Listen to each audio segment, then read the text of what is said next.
semuanya? Azir. Oke, silakan memimpin doanya terlebih dahulu. Dah sini. Di sana boleh, maju juga boleh. Maju aja. Dulu kita belajar menang, kita berdoa. Mulai. Bismillahirrahmanirrahim. Rabbi zidni ilman warzuqni fahman. Ya Allah ya Tuhanku, tambahkanlah ilmuku dan pertinggikanlah kecerdasanku. Amin. Oke, udah siap semuanya? Siap. Oke, pada hari ini tujuan pembelajaran kita adalah gaya belajar. Sebelumnya dari pada tahu belum apa gaya belajar itu? Atau ada yang udah tahu apa nih gaya belajar yang selama ini? Gaya belajar sudah. Nah, Lesson. tolong kondusifnya ya adik. Oke, jadi kakak akan menjelaskan dan memberitahu bagaimana cara gaya belajar adik-adik sebelumnya. Adik-adik untuk kelanjutannya. Sebelum kita melaksanakan dan mengetahui apa itu gaya belajar, agar fokus adik-adik semua kembali ke dalam kelas, ada baiknya kita melakukan ice breaking. Ada yang tahu ice breaking? Apa ice breaking? Permainan.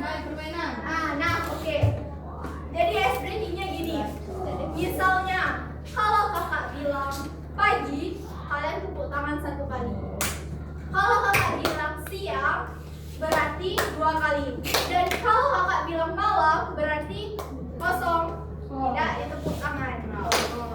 Siap? Siap. Oke. Pagi, pagi, pagi, malam. Nah, oke, kita fokuskan lagi ya. Pagi, pagi, pagi, siang, siang, malam. Oke, kita fokuskan lagi ya. Oke, kita fokuskan lagi. Pagi, pagi, siang, siang, malam. Oke, bagus. Nah, pembelajaran kita hari ini adalah tentang gaya belajar.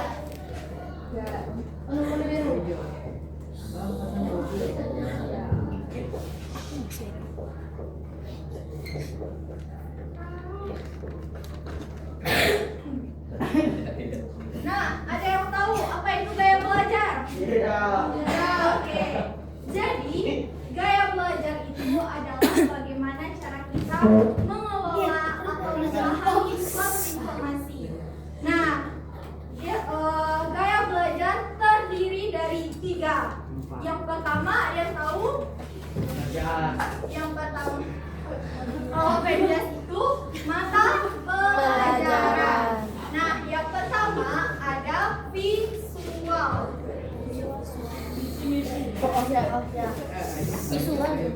Nah, gaya belajar visual itu adalah gaya belajar dengan cara melihat atau menggunakan mata.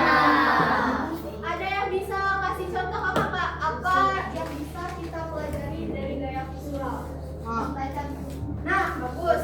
Dan siapa yang jawab tadi? Oke, saya.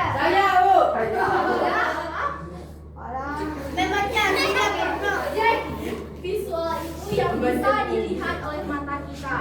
Misalnya ketika kita melihat video pembelajaran atau ketika guru menjelaskan di depan. Kan kalian semua melihat video tersebut. Nah, itu yang disebut dengan visual. Visual itu bisa kita terapkan dalam proses pembelajaran kita. Adik-adik bisa mengetahui apa sih sebenarnya visual itu, dan apakah visual itu cocok di dalam diri kita masing-masing.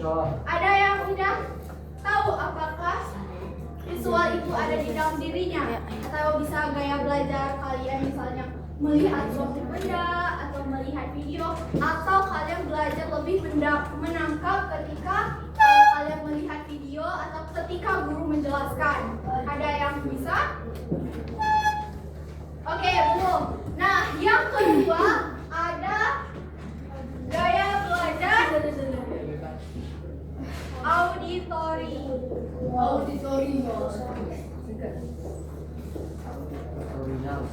Auditori yaitu gaya belajar dengan menggunakan pendengaran. Nah, misalnya adik-adik nggak mau lihat gurunya, misalnya kayak balikan badan, tetapi tetap mendengar apapun yang dijelaskan oleh gurunya. Itu yang dimaksud dengan auditori. Itu mendengarkan. Misalnya kalian melihat video, tetapi kalian tidak melihat video tersebut, kalian hanya mendengarkannya saja, dan materi-materi yang sudah dijelaskan di dalam sana bisa kalian serap dengan baik. Nah, itu termasuk ke dalam auditori. Ada yang udah bisa menangkap apa gaya belajarnya? Apakah visual atau auditori? Keduanya. Nah, keduanya itu merupakan kombinasi yang sangat menarik dalam proses pembelajaran. Nah, selanjutnya yang ketiga ada kinestetik.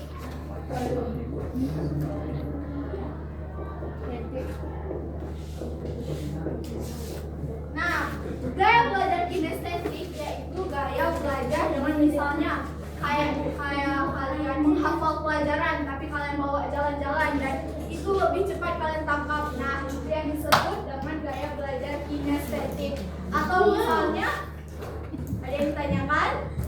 Nah, oke, misalnya kalian kayak pelajaran IPA, kalian lebih suka praktek, kayak praktek yang biasanya digunakan dalam IPA apa misalnya? Batu. Apa lagi? Eksperimen apa coba? Eksperimen batu membuat air membuat air menjadi satu-satu angkat tangan. Membuat gelang mengembang. Bagaimana caranya? Ya, satu-satu. Masih kan dalam. Membuat telur mengapung di dalam botol. Nah, caranya bagaimana? Masukkan garam. Air, masukkan garam, terus diaduk-aduk. Sampai telurnya mau mengapung ke atas. Oke. Ya, kalau misalnya kalian lebih suka atau lebih memahami pelajaran itu dalam bentuk kinestetik atau dalam bentuk praktek atau misalnya dalam pelajaran olahraga, gurunya hanya menjelaskan bagaimana itu berlari dengan menggunakan gimana lari, atau dalam berenang misalnya berenang menggunakan gaya dada, gaya kupu-kupu. Tapi kalau ketika guru menjelaskannya, ini gaya dada, ini gaya kupu-kupu, kalian belum bisa menangkapnya. Tapi ketika dipraktekkan atau kalian pergi ke kolam berenang, guru itu mempraktekkan bagaimana cara berenang seperti gaya dada, gaya kupu-kupu, dan kalian lebih menangkapnya. Nah, gaya belajar kalian termasuk ke dalam gaya belajar kinestetik. Ada yang mau ditanyakan? Nah, apakah kedua hanya satu saja yang bisa kalian kuasai, atau misalnya dua atau bahkan tiga yang bisa kalian kuasai? Nah, pertanyaannya, apakah di antara adik-adik semua ada yang lebih dari satu gaya belajarnya? Atau ada yang belum tahu apa gaya belajar kalian sesungguhnya?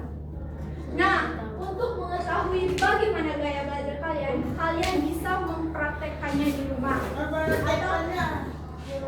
Ya, benar sekali. Misalnya visual dengan melihat video. Tapi kan di dalam video itu ada keterkaitannya dengan auditori atau mendengar. Kalau misalnya adik-adik memiliki gaya belajar visual auditori, yaitu melihat dan mendengarkan, berarti adik menguasai dua gaya belajar sekaligus. Mengapa gaya belajar ini penting dalam proses pembelajaran? Tentunya yang pertama misalnya kalian bisa lebih konsentrasi. Benar sekali tidak. Kalian bisa konsentrasi. Misalnya adik tidak terlalu di sekolah di kinestetik yaitu mempraktekkan. Sedangkan adik-adik mempunyai gaya belajar visual dan auditori. Jadi membuat adik-adik merasa malas atau merasa jenuh. Dan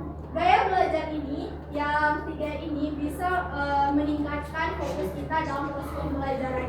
Adik-adik semuanya akan melaksanakan ujian kan? Ya. Nah, dari sini kita akan mengetahui bagaimana pembelajaran adik-adik yang lebih efektif. Misalnya kalau visual dan auditory, melihat video dan langsung mendengarkan. Dan ketika melihat video itu, adik-adik bisa lebih cepat menangkap pembelajaran. Maka adik-adik disarankan menggunakan kedua ini. Karena apa? Kalau misalnya ketika kita belajar dan kita merasa bosan, jenuh dengan proses pembelajaran tersebut, maka apapun materi yang akan disampaikan itu kan tidak akan ingat kan? Tidak akan kita resapi. Tapi kalau kita mengetahui gaya belajar kita dan seperti visual dan auditory, kita akan mudah memahami materi tersebut dan mempelajarinya. Bagaimana? Sudah paham? Paham? Atau ada yang ingin ditanyakan atau ingin mengeluarkan pendapat? Kak, misalnya kinestetik ini saya nggak belum paham Kak, atau bisa nggak auditory ini diurut kinestetik gitu? Saya mau tanyakan. Nah, cukup? Jelas? Jelas.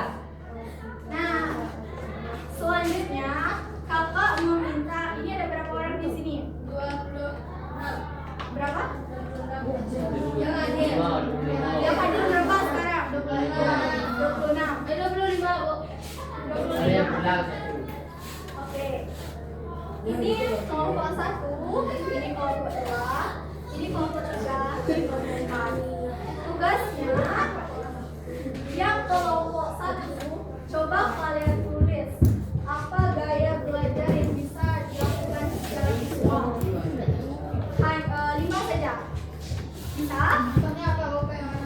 Nah, misalnya kan kayak melihat video atau melihat program.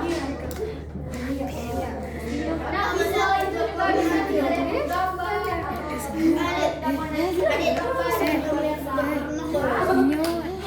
kelompok 2, coba kalian tulis gaya belajar menggunakan auditory. Misalnya mendengarkan menjelaskan, atau mendengarkan video, atau mendengarkan podcast mendengarkan radio. Nah, itu juga bisa. Nah, ini ada kinestetik. Kelompok 4, coba kalian cari 5 gaya belajar menggunakan kinestetik bergerak. Bisa? Bisa, aja.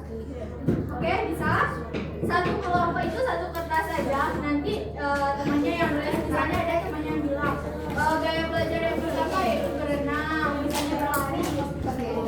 Nah, kelompok ini menggabungkan 2 gaya belajar ini. Oke? Kakak tunggu berapa menit? 20. Maka 15 saja. 10. Oke. Dua aja. Menggabungkan antara visual dan auditory. Siap? Siap. Nenek. 10 menit. 5 bisa? Bisa.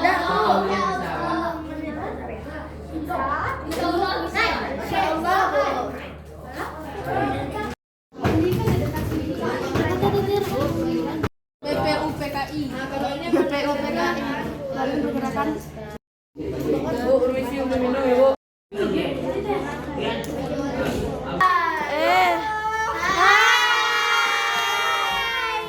Dari kelompok sudah menjelaskan tentang apa itu visual, auditory, dan kinestetik. Dan ada juga yang menjelaskan tadi menggabungkan 2 gaya belajar sekaligus, yaitu visual dan auditory. Jadi dari sini adik-adik sudah